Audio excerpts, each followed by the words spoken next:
Você já foi chamada de ansiosa ou talvez de sensível demais, intensa demais, ou perfeccionista, ou até mesmo de difícil. E você sentiu que algo não encaixava nessa descrição, mas não tinha palavras para dizer por quê. Bem, eu sim. Por muitos anos eu operei forças que não sabia nomear e que o mundo não sabia nomear também. E muitas vezes chamava isso de defeito. No mundo dos negócios, eu via possibilidades muitas vezes que outras pessoas não viam. Lia situações antes de virarem caos, sentia quando algo estava errado, muito antes de ter qualquer evidência.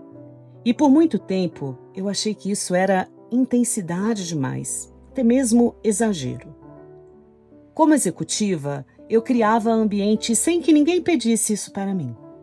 Percebia o que o time precisava para florescer, o clima, a cultura, o que ficava no ar depois de uma conversa difícil. E muitas vezes isso era chamado de perfeccionismo exagerado. Como mãe, eu sustentei processos longos, sem saber que isso tinha nome. Atravessei anos de construção, com filhos, com casamento, com família, com amigos, sem quebrar, sem endurecer. E eu simplesmente achava que isso fazia parte de ser. Só quando eu fui fundo no texto hebraico, no estudo que gerou essa série inteira, eu vi o que a palavra Ezer realmente significa. E eu entendi. Não eram imperfeições minhas. Eu tinha forças de design. E é isso que eu quero nomear com você hoje. Nos episódios anteriores, a gente abriu o texto hebraico. Viu o que Ezer Kenegdo significa. Viu Jesus restaurando este design cena por cena. Agora vamos nomear cada força e trazer para o dia a dia real. Porque o design, ele não é vago, ele tem dimensões específicas, tem nome. E são 7 delas. E eu aposto que, enquanto eu nomear cada uma, você vai ter aquele momento de reconhecimento. Ah, era isso! Que a gente sente quando algo que estava dentro finalmente ganha palavra. Há uma imagem que fica comigo desde que eu comecei a estudar essas forças. Eu olhava para a minha própria história. 30 anos no mundo corporativo, uma vida como mãe, a maternidade, empreendedorismo, casamento, e eu via que essas forças, elas não estavam separadas. Quando uma operava bem, as outras cresciam junto. Quando uma estava distorcida, as outras sentiam. Era como um sistema vivo, um organismo vivo. E a imagem que o próprio texto bíblico usa muitas vezes, nos Salmos, em Provérbios, é a imagem de uma árvore. Pensa numa árvore. Clareza é a raiz, o que sustenta tudo e dá direção. Sem raiz, a árvore cai com o primeiro vento. A aliança é o tronco, o que mantém o vínculo firme no tempo. Sem o tronco, as forças não têm por onde subir. A verdade são os galhos, o que alinha, que corrige, realinha. Sem galhos, a árvore é apenas um poste. Ambiente é a sombra, o que cria o espaço para a vida florescer ao redor. A árvore não serve só a si mesma. O sustento é a casca, o que resiste às intempéries sem quebrar. A casca parece nada, até que vem a tempestade. Frutificação são os frutos, o que gera fruto. Uma árvore que nunca frutifica não cumpriu o seu propósito. E o bem-estar é o ar ao redor, o shalom, que permeia tudo quando o resto está operando.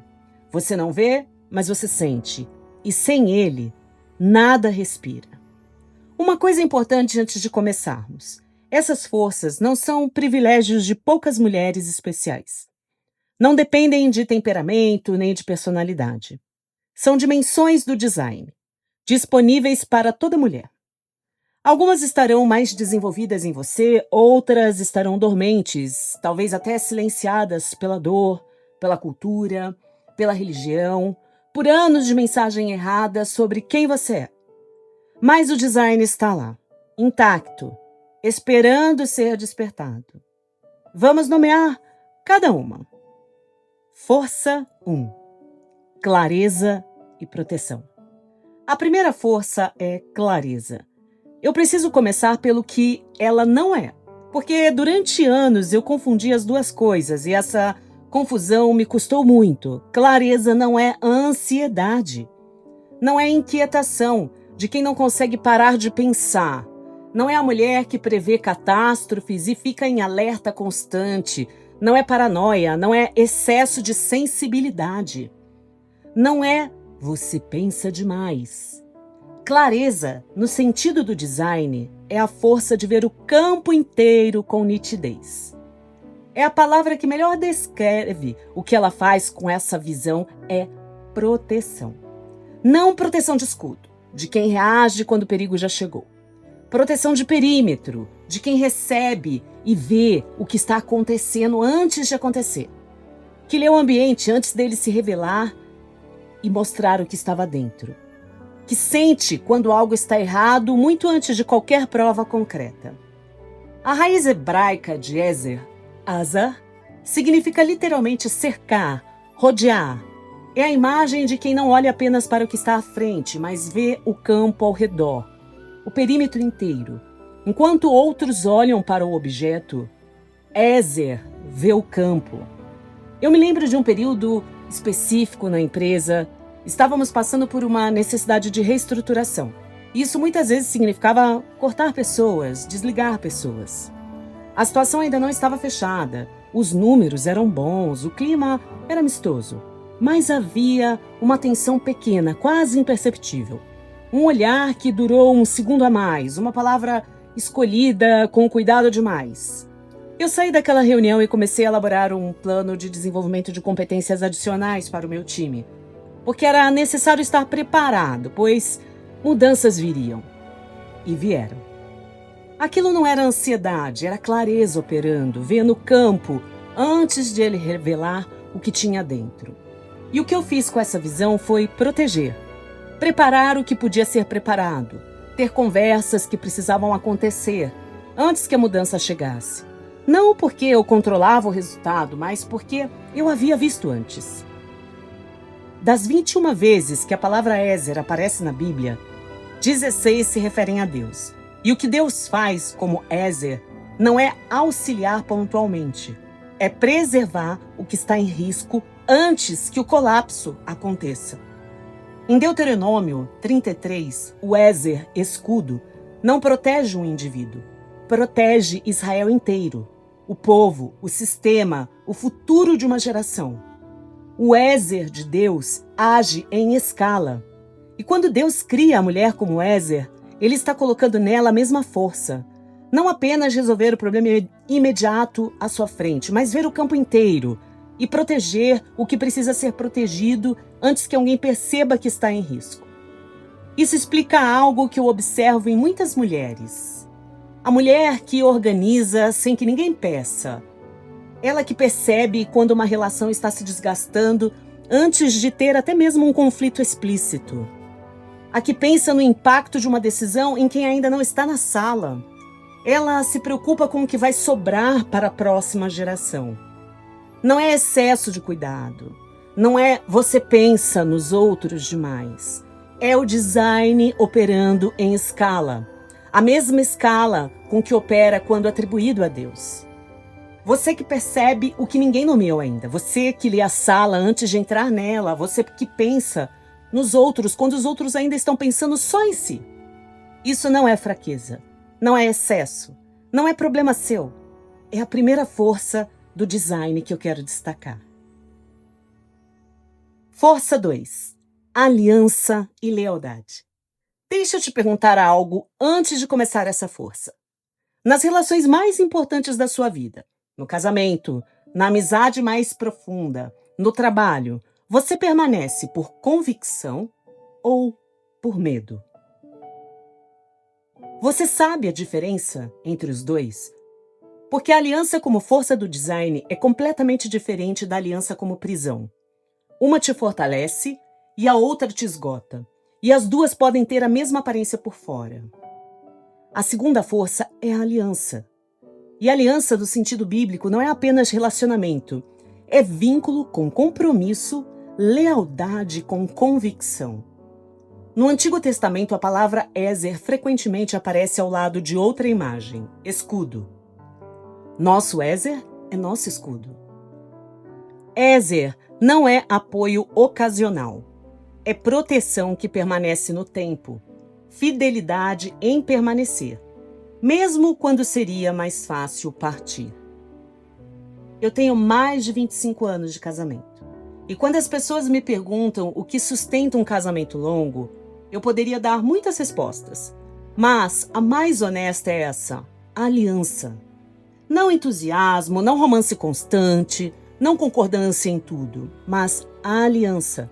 A decisão renovada de que esse vínculo, deste relacionamento, vale mais do que o meu conforto em determinado momento. Isso não é suportar tudo, é permanecer com propósito. E eu aprendi que lealdade sem discernimento vira autoabandono. Que ficar por medo de perder não é aliança, é aprisionamento com o nome de virtude. A aliança verdadeira, a do design, é leal por convicção. E por isso ela também inclui a coragem de proteger o vínculo com verdade, com limites, com clareza. A âncora bíblica mais poderosa para essa força está em Ruth. Ela poderia ter voltado para a família dela. Era a escolha racional. Noemi mesmo a liberou. Vai, volte para sua mãe. Mas Ruth fica e diz uma das frases mais densas de aliança de toda a Bíblia. Onde fores, irei. Onde ficares, ficarei. Teu povo será meu povo. Teu Deus será meu Deus. Isso não é romantismo, é aliança consciente, é escolha com custo, é kenegdo, presença de frente, de igual para igual. Lealdade sem discernimento vira submissão silenciosa. Lealdade com clareza vira aliança de pacto. Fico a pensar como a lealdade é algo que desponta com tanta força em tantas mulheres. Parece ser simples enxergar isso. Você não concorda comigo? A mulher Ezer Kenegdo é leal por convicção. É por isso que ela também sabe quando a lealdade precisa de verdade para sobreviver. Força 3.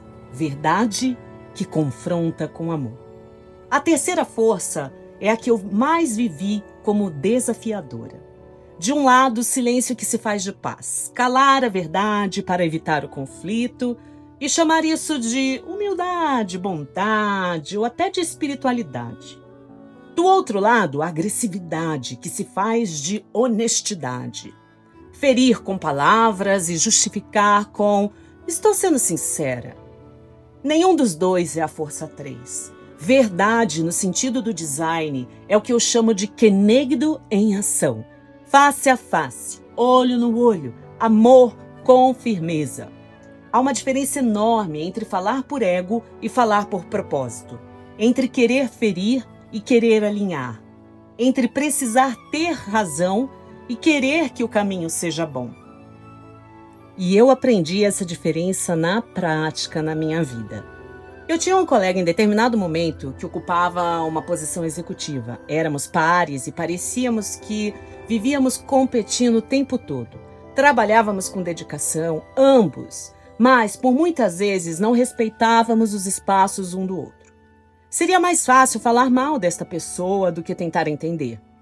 Mas aquele momento em que a força surge em meio a uma oportunidade de mudança na empresa, eu ousei puxar aquela conversa difícil, mas com sinceridade respeitosa. O resultado que conquistamos ao longo do tempo, depois desta situação, foi criar uma amizade colaborativa. Identificamos o que nos distanciava e o que era momento, muitas vezes, de luta no ambiente de trabalho, se transformou em momentos de colaboração, risadas e até amizade. Oséias, capítulo 13, versículo 9, traz um dado perturbador e preciso. Deus diz: em mim está o teu Ezer. No contexto de um povo que havia se destruído por recusar a ajuda divina, o socorro de Deus havia chegado, mas tinha sido rejeitado. O que isso revela? O Ézer de Deus não é só consolo. Às vezes ele tem a forma de advertência, de correção, de alguém que para na sua frente e diz: "Ei, o caminho que você está seguindo vai te destruir." Isso é Ézer, isso é força, não fraqueza. E aqui entra o coração do conhecido. Face a face não é apenas posicionamento físico. É a coragem de entregar verdade com presença. Não de longe, não de forma indireta, não por manipulação. De frente, com olhar, com amor, com firmeza. Lembro de uma maravilhosa experiência que tive com uma mentora profissional. Uma mulher madura que tinha feito uma carreira belíssima, me dando uma dica muito especial. Quando você ver que ele não tem razão, faça perguntas. Crie caminhos para fazer ele chegar na resposta que ele não está certo. Não diga isso prontamente. Crie o ambiente para essa entrega. Era outro contexto desafiador no qual eu vivia, e ela trazia ali o que aprendeu de como entregar uma verdade com amor. A mulher que opera na Força 3 não é a que fala tudo o que sente, sempre, sem filtro. É a que sabe quando, pelo amor ao outro, ao relacionamento, ao propósito, a verdade precisa ser dita. Com presença, com olhar, com dignidade, face a face. Kenegdo. Força 4. Criação de ambiente. Há uma força que, quando falta, todo mundo sente, mas ninguém sabe nomear o que saiu. E quando ela está presente, as pessoas prosperam sem saber exatamente por quê. Ambiente. Preciso que você entenda o que criar ambiente significa no design bíblico. Porque isso não é decoração, não é arrumar a casa, não é hospitalidade performática, não é manter as coisas agradáveis à custa de si mesmo. Criar ambiente, no sentido do Ézer Kenegdo, é a força de cultivar as condições em que a vida floresce e o caos não se instala. Na minha jornada profissional, uma coisa que eu aprendi cedo e não sabia ainda como chamar é que o ambiente é um ativo. Não o espaço físico, clima, cultura, o que as pessoas sentem quando entram, o que fica no ar depois de uma conversa difícil, o padrão de como os conflitos são resolvidos ou não são.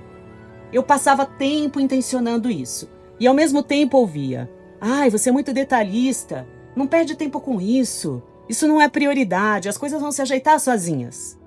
Até que eu vi, nas equipes que funcionavam e nas que não funcionavam, que o ambiente sempre faz a diferença, sempre. Não o talento individual, não o salário, não o escritório, o ambiente que alguém havia cultivado ou negligenciado. E isso não é diferente em nossas casas, nossos lares. Temos essa habilidade de criar ambientes maravilhosos para as nossas famílias florescerem quando priorizamos isso, quando deixamos a nossa visão perceber com clareza o que é necessário para que o nosso lar seja protegido e se torne um refúgio. A âncora bíblica está em Deuteronômio 33, onde Ézer aparece ligado à imagem de proteção estruturante. O Ézer de Deus não protege só o indivíduo, protege o sistema, o ambiente em que a vida do povo pode existir. No Novo Testamento isso aparece de forma concreta. Marta cria o espaço para o encontro com Jesus. Lídia, em Atos 16, que ao ser batizada imediatamente oferece sua casa como base de missão. Dorcas, que criava a cultura de cuidado e quando morreu, as viúvas não exibiram relatórios, mas mostraram as roupas que ela havia feito. Não como exibição, não como um show, mas como testemunho de um ambiente que ela havia criado e que continuava vivo. Você que organiza sem que ninguém peça, você que percebe quando o clima está mudando antes de alguém nomear, você que cria ordem não por compulsão, mas por amor ao florescimento das pessoas ao redor. Isso não é perfeccionismo, é a quarta força do design operando. Força 5. Sustento em processos longos. A quinta força é a que o mundo mais subestima. Porque ela não é espetacular, não tem momento dramático de virada, não tem aplausos, ela opera no silêncio, no tempo, na duração. É o sustento. Eu adotei 2 filhas. Quem já viveu um processo de adoção sabe que ele não tem nada de romântico no meio.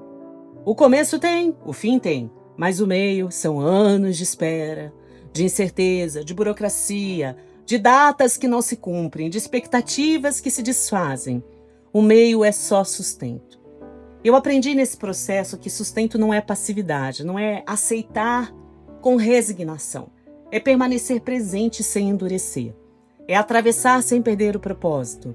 É não desistir no deserto sem se tornar outra pessoa no processo. E também é lutar no momento certo, do jeito certo. Em um determinado ponto, depois de anos esperando na fila da adoção, eu entrei em contato com o fórum. No bom sentido da palavra, perguntei: o que está acontecendo? Há tantas crianças precisando de um lar e nós estamos aqui há anos. O que é necessário para que isso avance? Isso fez a ruptura nessa história. Na parte da tarde, daquele mesmo dia, recebi o contato de que seria mãe de 2 lindas meninas. O Salmo 70 tem um clamor que me para quando leio. Tu és o meu Ézer e o meu libertador. Não tardes. Quem fala assim não está no início de uma dificuldade, está no limite. Está no ponto onde a maioria das pessoas já desistiu ou até mesmo quebrou. E o Ézer que Deus é nesse momento não é o prêmio no fim. É a força que sustenta no meio. No episódio 2, nós vimos a mulher do fluxo de sangue. 12 anos, não 12 dias, 12 anos sem cura, sem pertencimento, sem uma saída visível. Ela foi, tentou, gastou, esperou, não parou. E a cananeia de Mateus 15, que vem pedir ajuda para a filha e é ignorada e é diminuída e não vai embora, não desmorona, não endurece e até argumenta. Sim, Senhor, mas até os cachorros comem as migalhas que caem da mesa dos seus donos. E Jesus responde: mulher, grande é a tua fé. Grande fé não é teimosia, é fé com coluna, sustento, com dignidade. Essa força é rara. O mundo precisa dela mais do que sabe. Força 6. Frutificação e multiplicação. A 6ª força é frutificação. É preciso ser precisa aqui, porque frutificação é muito maior do que maternidade biológica. Frutificação é gerar fruto, em qualquer forma que essa geração tome. Uma filha sendo formada, um aprendiz sendo discipulado, uma cultura sendo construída, uma comunidade sendo nutrida, uma verdade sendo transmitida de geração em geração. Como mentora, eu convivo com mulheres em diferentes momentos da vida. E algo que eu ouço bastante é: eu não sei se eu tenho algo a ensinar. Eu ainda não cheguei longe o suficiente. Ou quem sou eu para? E eu penso, frutificação não espera a perfeição. Ela nasce do que você já é, do que você já viveu, do que você já aprendeu, incluindo e especialmente o que você aprendeu errando. A âncora bíblica vem do próprio Gênesis 2. Não é bom que o ser humano esteja só. Antes da queda, Deus já sinalizava: a vida humana sozinha não alcança a plenitude do propósito. A mulher entra no design como condição de plenitude. E frutificação é um dos sinais dessa plenitude. O exemplo mais explosivo no Novo Testamento é Maria Madalena. Uma vida, uma palavra, um testemunho que gerou frutos por 2000 anos. É Priscila, que junto com Áquila pega um pregador brilhante chamado Apolo, que pregava com eloquência, mas com lacunas teológicas, e o instrui cuidadosamente. Ela não precisava de cargo, não precisava de permissão. Ela viu o que estava faltando e completou. Essa força aparece em você quando você investe em alguém sem garantia de retorno. Quando você transmite o que aprendeu com a intenção de que a próxima pessoa chegue mais longe do que você chegou. Quando você cria o que vai durar depois que você partir. Isso é o design operando. Isto é a 6ª força. Força 7. Bem-estar. Shalom. A 7ª força é a que fecha o ciclo e, ao mesmo tempo, sustenta todas as outras. Bem-estar, shalom, paz. Mas preciso definir essa palavra, porque o mundo a distorceu completamente. Shalom não é a ausência de conflito, não é tudo bem, dito para encerrar a conversa, não é vida fácil, não é todo mundo feliz o tempo todo. Shalom na tradição hebraica é paz com ordem, é integridade, quando o que está dentro e o que está fora estão alinhados. É o estado de quem está fundamentado e por isso pode atravessar tempestades sem desaparecer. Muitos anos eu confundi bem-estar com ausência de problemas. E as coisas estavam calmas, eu ficava bem. Se havia conflito, eu não estava. E eu ficava presa nessa oscilação, dependendo do externo para me sentir inteira. O que o texto hebraico ensina é que bem-estar real não é construído de fora para dentro. É construído de dentro para fora. O Salmo 146, versículo 5 é preciso nisso. Feliz, Ashrei, quem tem o Deus de Jacó como seu Ezer. Ashrei não é felicidade superficial, é a beatitude, florescimento profundo. E o Salmo contrasta, não ponha confiança em princípios, apoios humanos são frágeis. O Ashrei nasce quando o socorro é confiável, estável, fiel. Ezer gera bem-estar, não por mimos, mas por sustentação. No ministério de Jesus, quando ele restaura a mulher do fluxo e diz, vá em paz, não é apenas uma despedida, é entrega de shalom. Você está reordenada, você tem fundamento, você tem voz, vai. Bem-estar como força do design não é perseguir conforto, é cultivar, em si mesmo e ao redor, as condições para que a vida floresça com profundidade. E quando esta sétima força opera, você percebe algo. As outras 6 ficam mais vivas, clareza se aprofunda, a aliança se fortalece, verdade flui com menos custo, o ambiente se expande, o sustento não se esgota e a frutificação não anseia, porque o ar está presente, o shalom está operando. Agora quero te mostrar o fio que atravessa essas 7 forças. Não é uma 8ª força, é o eixo de todas elas. Olha as mulheres que apareceram nesse episódio. A mulher do fluxo, que foi quando não havia mais opção humana. A cananeia, que não foi embora quando foi ignorada. Ruth, que ficou quando a escolha racional era partir. Ana, que falou com Deus no fundo da sua humilhação. O que há em comum? Fé que insiste até o céu responder. Não teimosia, não controle, não exigência vazia, mas um clamor que permanece com dignidade diante de Deus. Cada uma das 7 forças, quando opera na plenitude, tem esse eixo embaixo. Clareza, até que o céu oriente. Aliança, até que o céu confirme. Verdade, até que o céu alinhe. Ambiente, até que o céu proteja. Sustento, até que o céu liberte. Frutificação, até que o céu multiplique. Bem-estar, até que o céu restaure. Esse eixo não é fraqueza. É o que distingue força com Deus de força no vácuo. A mulher Ezer Kenegdo opera com Deus. Não apenas para Deus. Não apenas sobre Deus. Com Ele, na dependência que não é covardia. É design. Então, chegamos aqui. 7 forças. Uma série inteira abrindo o texto hebraico e os evangelhos. Muita coisa nomeada. E agora você sabe. O que você sempre sentiu tinha nome, tinha raiz bíblica, tinha propósito. Quero deixar contigo uma pergunta e uma missão.